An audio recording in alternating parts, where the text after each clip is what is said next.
And welcome everybody to another edition of the GSMC Football Podcast brought to you by the GSMC Sports Network. As always, I'm your host, Kenneth Grunfelder, and it's great to have you guys here on this Thursday, November 7th. We have a lot to talk about on the show today. Before I get into that, just want to remind you guys, as always, to tip or donate and get your comments recognized, make sure to hit that super chat button in the chat to help create a super chat of any thought or comment you may want to see me acknowledge throughout the live broadcast. And it just makes the show more lively, more entertaining between myself, the host, and you guys, the viewers. We appreciate you guys' viewership each and every day, so any contribution you can make to the show means the world to us as we put out content for you guys each and every day. Also, the other way to help out the show is by going to the link at the bottom of the show segment on the ticker, GSMCPodcast.net. That is GSMCPodcast.net. So let's get into what we are going to discuss for today. So we're going to start off the show. We're going to preview tonight's game between the Ravens and the Bengals to kick off Week 10 in the NFL. We'll also get into talking about the Saints letting go of Dennis Allen, their head coach. Talk about the loss to the Panthers. Then we'll get into discussing the Cardinals-Bears game and also get into the topic that everybody was discussing is the Bears leaving Caleb Williams in the game late. Because it really wasn't much of a game. The Cardinals won 29-9, I believe. And Caleb Williams was still in the game and got banged around a little bit. And, it looked like he could have been, seriously injured, but it's nothing to really worry about. He's going to be playing on Sunday. But just to talk about that, give you my thoughts on it. Then we'll talk about the Chargers and their win over the Browns and kind of talking about the Chargers as a team and, what we could expect them to do maybe. Because right now they're in a wild card spot, and they could be a dangerous team when we get to the postseason. So we'll talk about them. And then in the final part of the show, we will also get into talking about the Eagles-Jaguars game as well. The Eagles winning that game 28-23, and just kind of talk about what happened there. So let's get into the first topic, which is talking about the Ravens and the Bengals. And, the last time these two teams met, it was very high scoring. The Bengals won in overtime. The final score ended up being 38-35. And, yeah, that was one of the best games of the year. So now, and that was played in Cincinnati. Now this game is going to be being played in Baltimore. Ravens right now are 6-point favorites.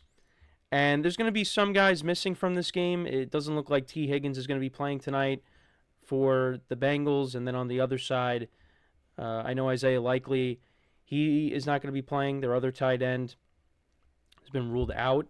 So, a couple of guys that are going to be missing from this game. But I think it should still be a good game. And, looking at both of these teams, let's kind of go back to the last time they played and look at the stats. Because, actually the final score was 41-38, my mistake, of that game. Lamar Jackson had 348 passing yards in that game, 4 touchdowns, no interceptions. The Ravens ran the ball for 175 rushing yards. Zay Flowers had a good game, 7 receptions for 111 yards. For the Bengals, Joe Burrow had 5 touchdowns to 1 interception. That interception was costly towards the end of the game because that set up the game-tying field goal that led to overtime. But yeah, almost 400 yards passing, 392 passing yards. They only ran the ball for 71 yards in total. Jamar Chase, 10 receptions for 193 yards and 2 touchdowns. T. Higgins, 9 receptions for 83 yards and 2 touchdowns. But they do not have T. Higgins in this game, which is huge because now everybody's going to be focusing their attention on Jamar Chase. And, the Raiders last week when the Bengals played them, Joe Burrow had 5 touchdowns, but none of them were to Jamar Chase. The Raiders are, I guess, being like, hey, try to beat us with somebody else. And, Mike Gesicki had a big game. Chase Brown had a touchdown. Yoshi Voss. So, the Bengals are definitely going to be focusing in on Jamar Chase because, the Bengals don't run the ball great. And, T. Higgins out. That's a key playmaker that you're missing in this game tonight. So, and, the Bengals defense has not been great this year. Derrick Henry, still had a good game against the Bengals the first time, but, he didn't rush for over 100 yards. He had 92 yards rushing, only had 15 carries. That game was just back and forth all day. So, I don't think it's going to be as high scoring I've been kind of going back and forth on who I think is going to. Well, I think the Ravens are going to win again. But with the points is where it's definitely tough. But to kind of go through the league rankings for both teams, so on offense, the Ravens are fourth in passing yards per game, averaging 264.4 passing yards per game. The Bengals are seventh, averaging 249.3 passing yards per game.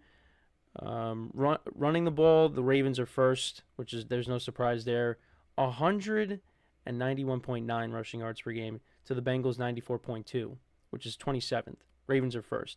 And then points per game, both teams are top 10. The Ravens are second, averaging 31.4 points per game, and the Bengals are seventh, averaging 26.2 points per game. And if you remember last year, when these two teams played in Baltimore on a Thursday night, Joe Burrow, injured his wrist. And the Ravens ended up winning that game comfortably. So we'll see what happens tonight. But that was another thing to bring up. And then against the pass, the Ravens' defense is 32nd. Their pass defense has not been good. Now, they went out and they traded for Tre'Davious White. We'll see if that helps. But, yeah, they're giving up an average of 302 passing yards per game. And the Bengals are 14th, giving up an average of 223.3, which is 14th. And then against the run, the Ravens' defense is first. They're giving up an average of 75.7 rushing yards per game. And the Bengals' defense is 18th, giving up an average of 130.4 rushing yards per game. And then points allowed, both defenses are kind of around the same. The Ravens are 22nd. They're giving up an average of 24.3 points per game. And the Bengals' defense is giving up an average of 25.2 points per game, which is 25th.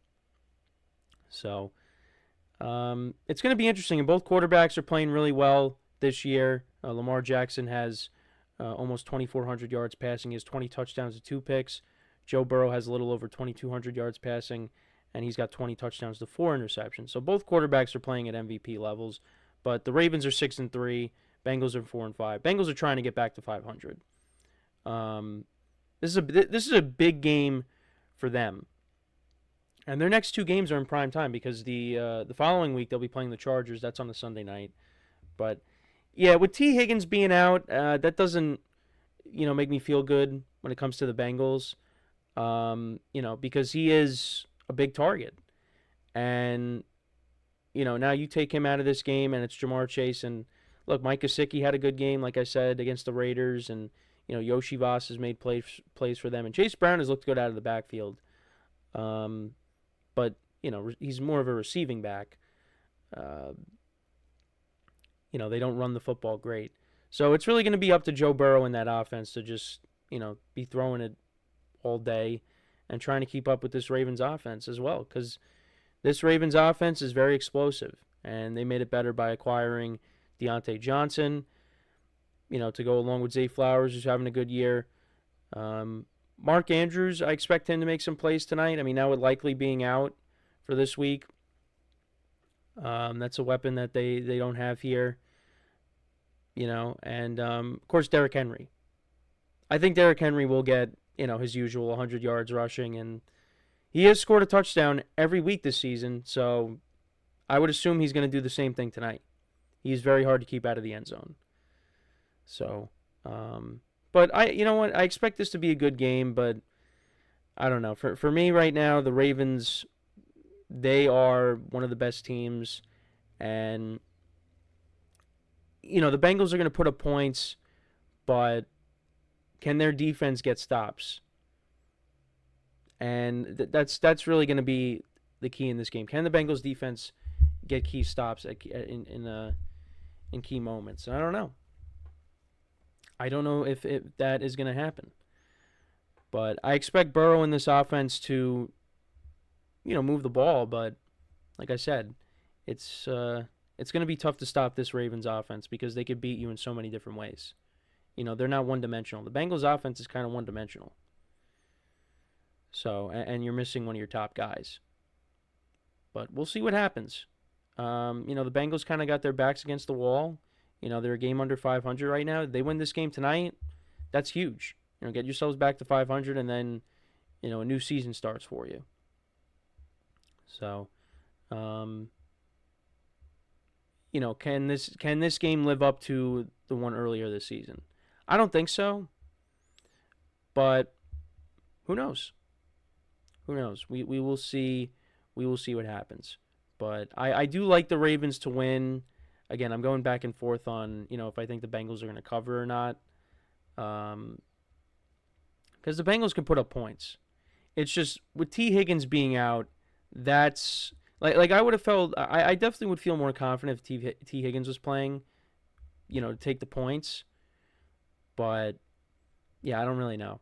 That I'm gonna have to go back and forth on. But I do think that this will be a game that finishes within 10 points. Um, I don't think the Ravens are going to blow them out, even though that's kind of what they've done to teams this year. I mean, they had the Broncos coming in with a good defense. They were playing well, and the Ravens blew them out. The Commanders kept it close with them. They only lost by 7, I believe. So anything's possible. And look, these two teams met already, and the Bengals lost a heartbreaker, and I did say that the Bengals would probably split with them, but could be a sweep. So I don't know. We'll see what happens. But I got the Ravens winning, and if that happens, then the Bengals will drop to 4-6. So, but the Ravens right now they're rolling offensively. But their weakness is their defense. And we saw that when the first meeting between these two teams, it was a track meet. So we'll see how it goes. But I got the Ravens winning this game. Again, we'll see what I end up doing with my spread pool. If I take the Bengals or if I take the Ravens to cover. Still got to think about it. But should be a good game. Should be a good game, and I need Jamar Chase to have the game of his life because I'm going up against my friend who has Derrick Henry and Chase Brown tonight. I need Jamar Chase to match whatever they do because Derrick Henry's been awesome. Chase Brown has been good too. So Jamar Chase has had a good year. Last week was kind of quiet. Let's have a big week this week somehow. So, yeah, we're going to take our first break. Again, let me know what you guys think about this game. How do you see it playing out? When we come back, we'll talk about the Panthers-Saints game. We'll talk about the Saints letting go of their head coach, Dennis Allen. We'll get into all that when we return. So with that being said, stick around, and we'll be right back here on the GSMC Football Podcast.